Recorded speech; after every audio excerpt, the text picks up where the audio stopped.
le cadre de mon métier, je suis amenée à intervenir principalement dans les écoles maternelles ou élémentaires pour des enfants de 3 à 10 ans environ.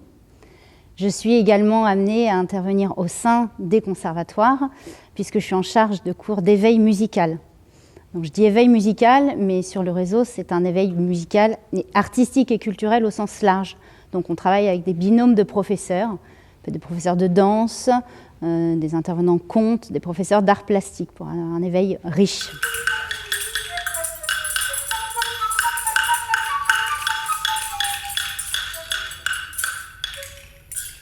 Et leur but, c'est d'enseigner dans les milieux scolaires. Ils vont créer des projets avec les enseignants, des projets adaptés par cycle, autour de la musique, de l'expression corporelle, de l'éveil sonore. Le but, c'est d'amener la musique dans l'école.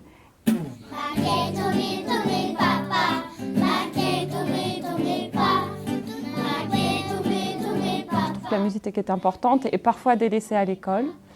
D'avoir des intervenants, c'est très intéressant parce qu'ils ont un œil plus pointu que nous. Ils ont des rigueurs de rythme, ils nous montrent des instruments, on apprend des chants, ils font attention, ils veillent à la justesse. Le fait d'avoir un DUMIS nous permet, nous, de regarder les élèves, ce qui n'est pas forcément le cas en classe, et de les voir autrement. La vie, c'est comme un jardin, une graine, il y a besoin, le soleil, le terre et l'eau, c'est ce qu'il faut. C'est un dispositif en lien avec l'éducation nationale où les enfants apprennent à jouer d'un instrument à l'école, durant le temps scolaire, pendant le temps périscolaire, pour jouer en orchestre au sein de l'école. C'est la pratique collective qui est au cœur du projet. Donc à l'école Jacques Brel d'Évry-Courcouronnes, dans laquelle j'interviens, je suis en charge des cours de flûte, étant moi-même flûtiste, flûte traversière, puisque dans l'orchestre, on a aussi des flûtes à bec, des bassons, ce qui concerne l'orchestre avant, que je dirige, et on a un ensemble à cordes avec des violons, des altos, des violoncelles. Et on a un ensemble de percussions qui se partagent sur les deux groupes. Donc il y a un travail en petits groupes par instrument pour apprendre la technique, et toutes les semaines, on se retrouve en orchestre pour jouer ensemble. On essaye de faire rayonner ce dispositif sur le territoire.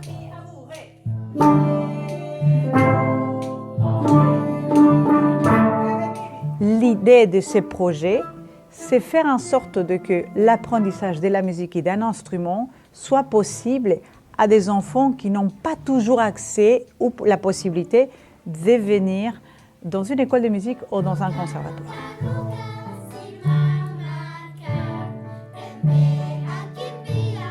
Et cette particularité qu'a notre orchestre, c'est que c'est du style drum.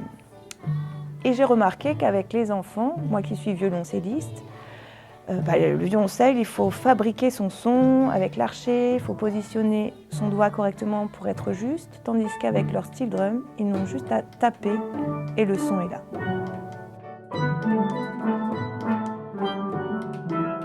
Ça leur permet d'avoir un accès à la musique, ce qu'ils n'ont pas forcément chez eux ou même à l'école. On est un peu avec eux, on a ce rapport aussi où ils nous voient dans ils ont un autre regard sur nous, ils voient qu'on se trompe, donc ils nous aident, nous aussi on les accompagne. Voilà, c'est vraiment un travail d'équipe où là il n'y a vraiment pas le rapport maîtresse-élève, c'est vraiment on est tous des élèves du conservatoire. C'est vraiment un beau projet et ça apporte beaucoup à ces enfants, même en classe. Ils adorent expliquer ce qu'ils font, voilà, ils sont vraiment très investis et nous aussi, ça nous permet de les voir dans un autre contexte.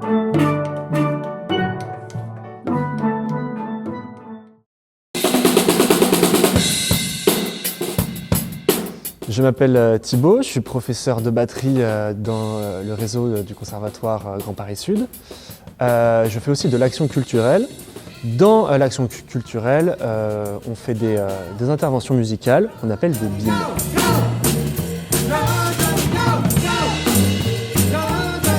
Les brigades d'intervention musicale, c'est un dispositif qui est très intéressant parce qu'il va mélanger les musiciens qui interviennent dans les écoles et aussi les enseignants d'instruments des réseaux des conservatoires.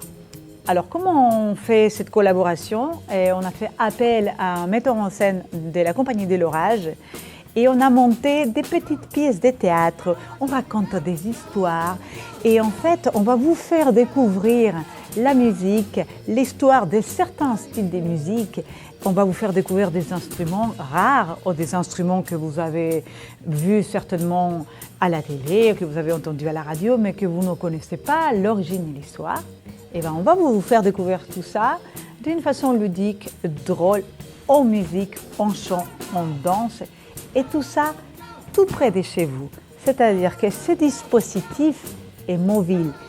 Il va dans les écoles, dans les maisons des quartiers, aussi dans les salles partenaires, les SMAC.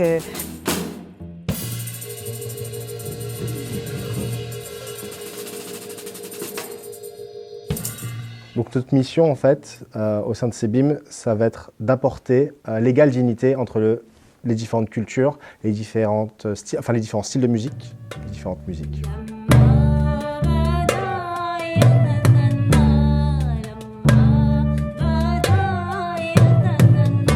Par là, ce qu'on veut dire, c'est que quelle que soit la musique que vous faites, quelle que soit votre culture, votre pays d'origine ou vos apports culturels, en fait tout se vaut. Rien n'est inférieur à aucune culture, il n'y a pas de sous-culture. On est tous mis à égal niveau là-dessus et que toutes les cultures se valent finalement. Et que voilà, il faut apprendre à se servir des cultures des uns et des autres pour justement les enrichir toutes au final.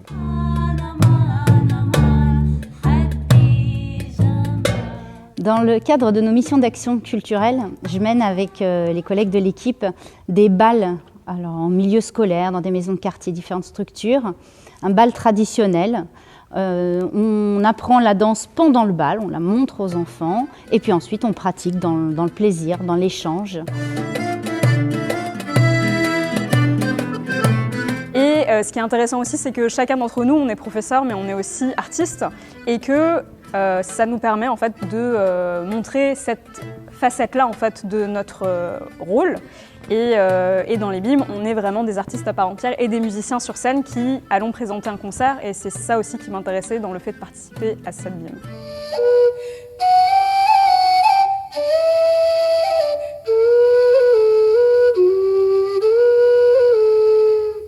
Je suis également amenée à intervenir avec des collègues au sein de structures de la petite enfance pour des tout petits, des 0-3 ans. Donc c'est un public vraiment particulier. On travaille aussi en lien avec les professionnels qui travaillent dans ces structures. On travaille sur la voix, l'écoute et on s'adapte à un environnement particulier. On s'appuie sur des comptines, des rituels. C'est important pour les tout petits d'instaurer des rituels d'écoute, des comptines traditionnelles. C'est aussi s'approprier une culture commune ou s'ouvrir à la culture des autres sur un territoire tel que le nôtre. Et on manipule des instruments que les enfants n'ont pas toujours l'habitude de manipuler, dans le respect des règles de sécurité, bien sûr.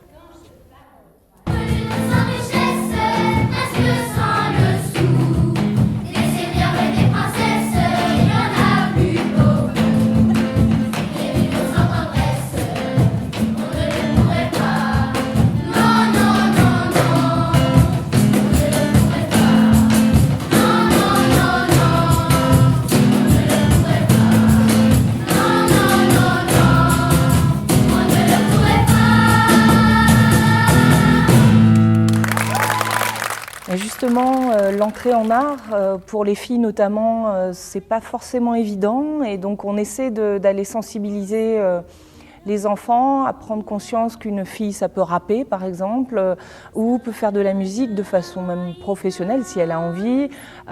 Et les instrumentistes filles sont, notamment dans les musiques actuelles, sont moins visibles. Et donc c'est important de commencer dès le plus jeune âge à prendre conscience que n'importe quel instrument, si on a envie de le faire, on peut en jouer et aller loin avec.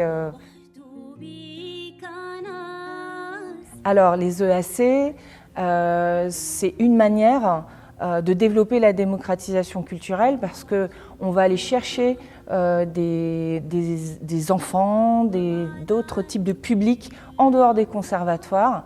Et on va amener, entre guillemets, la culture dans des lieux qui ne sont pas forcément prévus pour ça, les écoles, les centres sociaux. Voilà.